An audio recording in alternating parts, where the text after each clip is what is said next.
Kita dari mana nih? Coba tebak kita di mana? Kita ada di Bali. Yeay! Mumpung nih kita lagi makan siang, Iya. santai-santai. Mumpung Bu Astridnya lagi santai, kita mau. Jadi isinya nggak boleh yang serius-serius ya kali ini ya. Nggak boleh serius-serius. Nggak boleh serius-serius. Kita mau Baik. tahu lebih banyak soal Bu Astrid. Mungkin teman-teman pernah pikirin kali ya, mungkin penasaran gitu. Tapi mau nanya kayak gitu kan. Jadi kita mulai aja, yuk kita tanya-tanya hal yang mungkin buat beberapa orang masih banyak yang belum tahu. Oke, sekarang kita akan mulai nih. Sehari itu tidur berapa jam ya? Berapa jam saya aja lupa tuh, saking nggak teraturnya ya.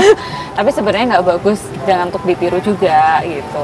Ya setidaknya memang minimal 7 jam itu harus. Cuman karena saya juga masih sekolah sekarang gitu, kadang masih lembur untuk kita ngerjain disertasi, ngerjain ya pekerjaan-pekerjaan yang harus diberesin untuk besok paginya gitu. Jadi kalau yang dinilai berapa jam, not sure, maybe 5 to 6 hours. 5 to 6, Yeah. masih ya kurang ya. Ya kurang sih ya. With 2 kids, 2 little kids Yeah, gitu, yeah, yeah. boys lagi ya, jadi pasti sibuk. Makanya Yeah. suka kebayang gitu, Bu Astrid itu dari pagi udah di mana, malam masih di mana gitu Yeah. kan, berarti tidurnya berapa jam gitu. Nah udah tahu ya, berarti tidurnya tuh at least 5 Jadi hours. hari ini saya diingetin untuk lebih panjang lagi nih jam tidurnya kayaknya. Iya benar. Soalnya kan banyak yang aku Iya, pengen benar. tuh produktif kayak Bu Astrid gitu. Terus kalau mau produktif itu nanti aku nggak tidur dong gitu kan. Oh ternyata masih tidur guys. Masih Tenang, tidur. aman, masih tidur. 5 to 6 hours, quite okay lah ya.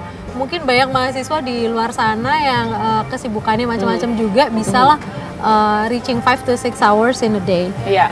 Oke, dan pertanyaan berikutnya.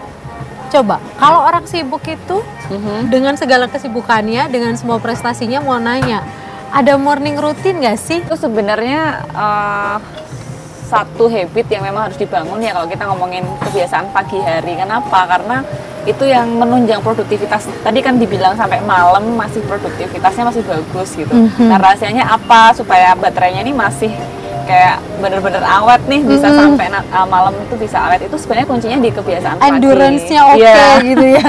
Dan itu memang salah satu buku yang memang sampai sekarang saya pegang itu di 5 AM Club by Robin Sharma. Itu memang dibagi 1 jam itu 20-20-20 gitu, 20 menit pertama itu langsung exercise, jadi gerakin badan kita. Yang belum biasa yang berat, kita low impact dulu gitu ya, stretching lah, atau yoga, atau apapun kegiatan yang mungkin sifatnya menggerakkan badan. Setelah fisik kita sehat gitu ya, secara ada movement, terus kemudian kita juga fokus ke doa-doa kita, ke apa yang ingin kita lakukan. Bisa journaling juga sih, jadi tergantung teman-teman Expressive writing ya di seperti pagi. apa.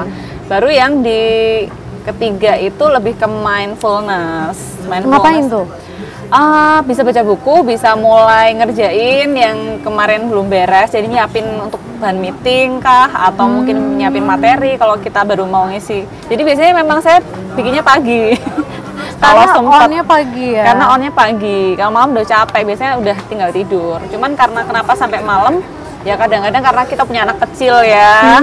Betul. Ya, as parents, dan waktu saya tuh cuman setelah maghrib, malam itu full sama anak-anak, jadi ya memang udah habis waktunya untuk mereka juga. Kayaknya saya kurang sehat nih, kebalik. Bangun tidur langsung, kadang langsung wudhu, ngantuk-ngantuk, sholat ya.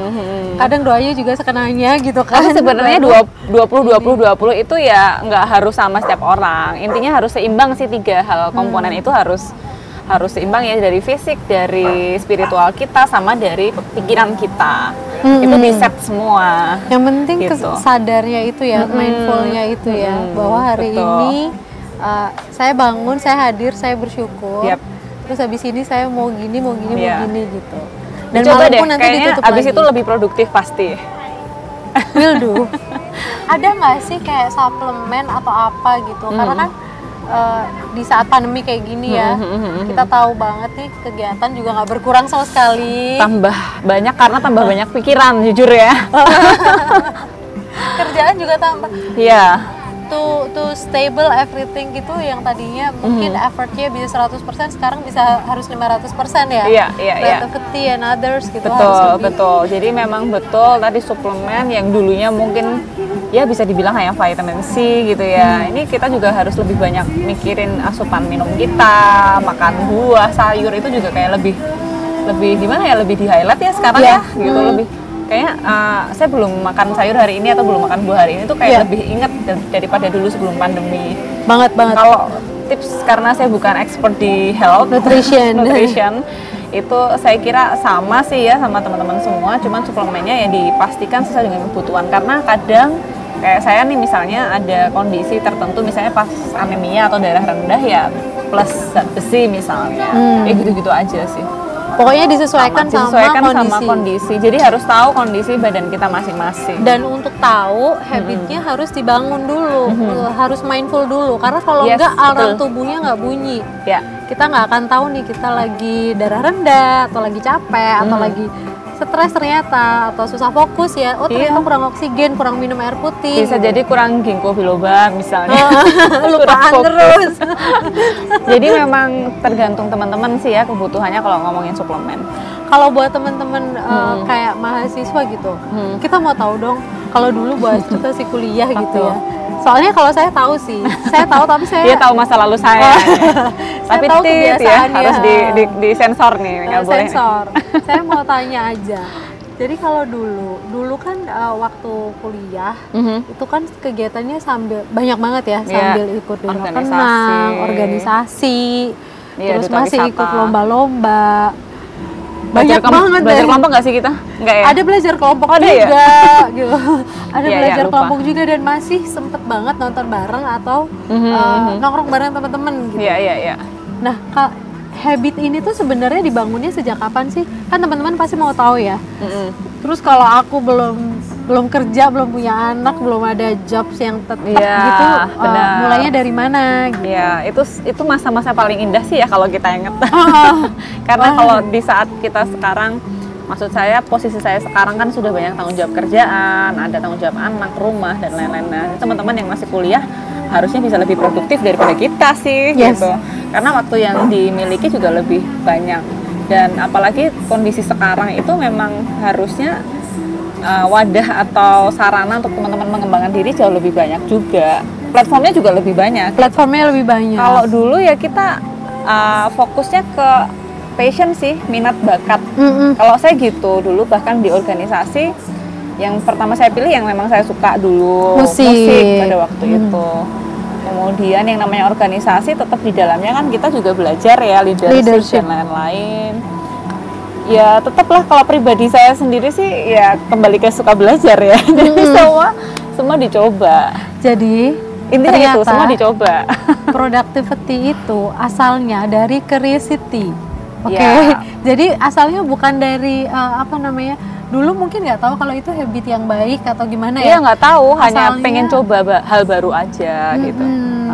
Maunya curious gitu, penasaran. Kalau begini gimana? Kalau begini, karena kan emang masa-masa masih usia mahasiswa itu kan kita harusnya banyak bisa lebih produktif. Iya, kita banyak pikiran juga. Kenapa banyak yang nggak produktif? Karena memang stuck di pikiran gitu. Fokusnya mungkin di skripsi ya. Iya, siapa yang fokus di skripsi nih? Kita skripsi kayaknya terakhir banget ya. Kita malah nggak terlalu mikir skripsi karena kita fokus ke yang lain tadi nih, organisasi. Saya waktu itu ada banyak paguyuban, waktu itu ya asosiasi. Semester akhir terus ambil double degree. Iya, kebetulan S1 saya ambil double degree. Jadi kayak nggak kepikiran skripsi itu sesuatu yang mengerikan tuh, enggak sih. Gitu, jadi salah satu bagian dari tugas akhir gitu aja mindsetnya. Tapi waktu selama kuliah itu harus dimanfaatkan sebaik mungkin. Mungkin itu juga ya asalnya kenapa Bu Astrid bisa initiate youth reinforcement program. Karena dari awal you don't really focus on maksudnya nggak terlalu fokus tuh, bukannya terus sembarangan juga ya, tetap take responsibility. Tapi tetap selama masa sekolah itu ternyata yang difokuskan adalah pengembangan diri. Betul. Jadi dari ikut organisasi, leadership, atau kompetisi juga penting loh teman-teman. Karena kalau kita gini deh, males itu kadang kita juga nggak mau kompetisi sama diri sendiri ya. Iya. melawan diri sendiri Yesterday dulu. kita bangunnya jam 10 ya, hari ini jam 11 oke lagi tuh loh. Nggak jadi kompetisi dong. Kalau dulu mungkin belum ada istilah gabut kali ya. Iya nggak ada. Gabut, nggak ada kerjaan segala macem. Mungkin karena ya memang rata-rata anak-anak kuliah dulu mungkin ada yang gabut, cuman karena tidak ada istilah itu, jadi seakan-akan kayak habis ini mau ngapain ya gitu. Iya. Kalau sekarang kan karena ada istilah kayak mager, gabut, jadi kayak ada pilihan untuk itu gitu. Jadi kayak diglorifikasi gitu. Betul. Jadi jangan masuk kategori itu ya. Jadi intinya kalau mau produktif sekarang, mahasiswa, anak sekolahan, anak-anak muda itu satu, be curious gitu. Harus penasaran sama, coba deh apa sih yang excite you gitu. Ya kan, yang bikin kita tertarik tuh apa gitu. Karena ternyata seorang Bu Astrid aja yang sampai sekarang produktivitasnya masih nggak nanya deh ya gitu kan.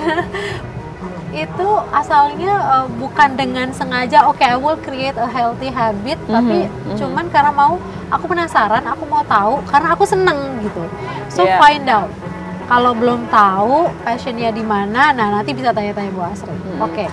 Kalau bisa disimpulkan mungkin ya, jadi satu tadi cari sesuatu yang bikin kamu penasaran dan ya sesuai dengan apa yang kamu suka dulu, gitu kan. Ketika kamu masa kuliah pengen produktif. Kemudian yang kedua, ya harus berani menantang diri sendiri. Karena kalau kita penasaran tapi kita takut gitu, mau mencoba takut, terus nanti takut dinilai orang, ini yang paling sering nih. Iya. Paling takut dinilai orang, nanti orang akan menganggap seperti apa, itu yang nggak akan jalan. Kalau 1-2 ini udah dijalanin, pasti produktif lah, nggak ada alasan nggak produktif. Aku mau nanya satu pertanyaan nih Bu, orang pasti ada aja deh yang bilang, ya iyalah pede orang Bu Astrid gitu.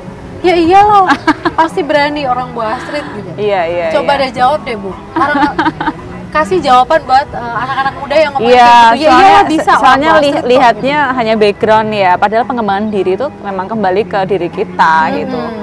Ya enggak, jawabannya enggak, karena seorang Bu Astrid itu bukan. Karena ya dulu saya pernah mengalami yang masa nervous, masa mau ikut lomba belajar itu juga mengalami gitu. Jadi enggak yang langsung kayak dapat privilege terus pasti ini Bu Astrid bisa, pasti pede. Enggak juga.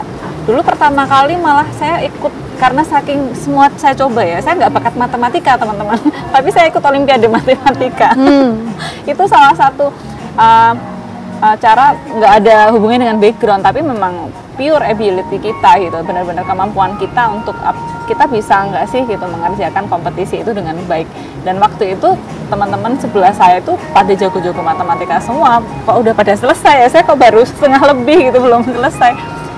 Ya minder pasti pada waktu itu. Terus kemudian kita simpulkan, oh bukan bakat saya gitu. Ya kayak gitu-gitulah. Jadi dari curiosity itu pengen tahuan, kita jadi lebih paham diri kita itu seperti apa. Jadi tetap bagaimanapun seorang Bu Astrid juga pakai trial error ya. Trial error, training gitu ya. Training. Ya semua dilatih.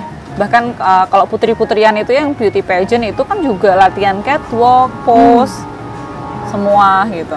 Bahkan public speaking di dunia pageant, mungkin teman-teman yang pageant pasti tahu how to speak, how to stand, itu aja udah beda. Dan saya tuh bukan tipikal yang apa ya istilahnya kayak gimana ya, yang lembut sekali. Saya tuh diplomatik banget, jadi banyak juri yang bilang kamu tuh cocoknya jadi diplomat loh, bukan jadi putri-putrian kayak gitu sih. Kurang itu juga challenge juga. Jadi harus direm ngomongnya harus lebih lembut. Jadi gini gitu kayak putri Indonesia gitu. Ternyata ada kesulitan juga ya. Ada. Jadi nggak sesempurna yang dipikir. Manusiawi guys.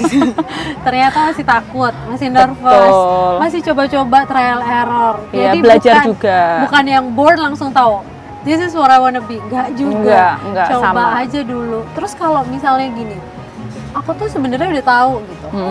Mau apa yang aku mau, tapi ya takut, tapi masih belum tahu nih ngilangin rasa takut. Kalau Bu Astrid dulu gimana sih? Ya never give up. Itu coba aja pokoknya. Coba aja. Misalnya tadi ya catwalk gitu ya. Nggak semua orang bakal di dunia modeling juga. Ada yang jalannya kaku.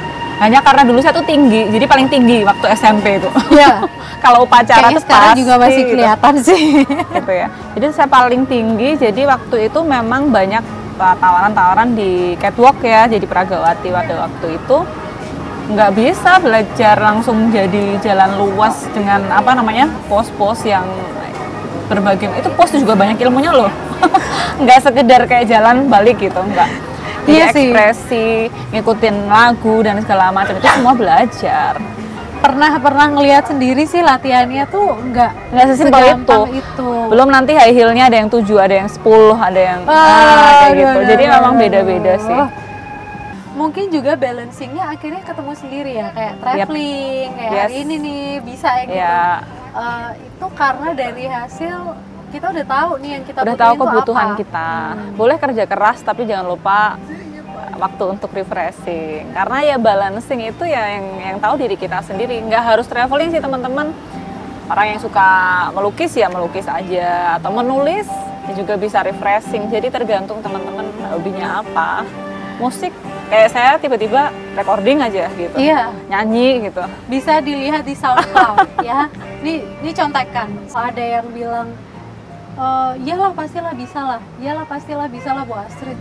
Pasti pede lah Bu Astrid. No, that Bukan. is the power of habit. Now I can give you a little advice dari tadi obrolan sama Bu Astrid nih, bahwa ternyata to be able to productive itu yang harus kita maintain adalah our good habit.